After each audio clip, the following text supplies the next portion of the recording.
بسم الله الرحمن الرحيم رب يسر ولا تعسر وتمم بالخير وبك نستعين يا فتاح رب زدني علما. حمزہ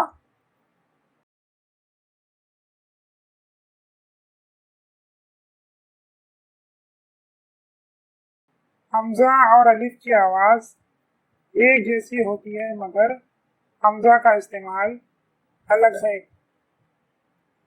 حمزہ یا تو لفظ کے بیچ میں آئے گا یا تو لفظ کے آخر میں آئے گا۔ اس کا مطلب حمزہ سے کوئی بھی لفظ شروع نہیں ہوتا۔ سوائے چند الفاظ کے جب کبھی بھی حرف الف یا زبر کی آواز کے بعد الف کی ضرورت ہوتی ہو وہاں حمزہ لکھتے ہیں۔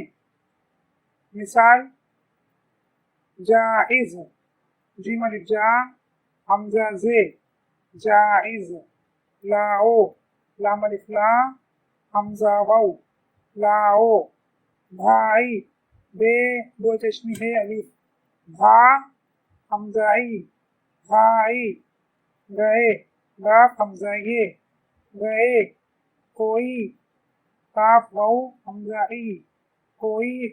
ایسے چند الفاظ بھی ہیں جہاں الف کے بعد الف کی ضرورت نہ بھی ہو تو حمزہ لکھا جاتا ہے، اور وہ الفاظ زیادہ تر عربی زبان کے ہوتے ہیں۔ مثال علماء عین لام میم الف حمزہ علماء، نساء نساء نون سین الف حمزہ نساء، اجزاء الف جیم زے الف حمزہ اجزاء وغیرہ۔ چند الفاظ ایسے بھی ہیں جہاں واو کے اوپر حمزہ آتا ہے جس کی وجہ سے واو پڑھا نہیں جاتا۔ مثال مؤخر میم حمزہ زال معز زال نون زن معزن، میم حمزہ لام معل لام سے لف معلف وغیرہ۔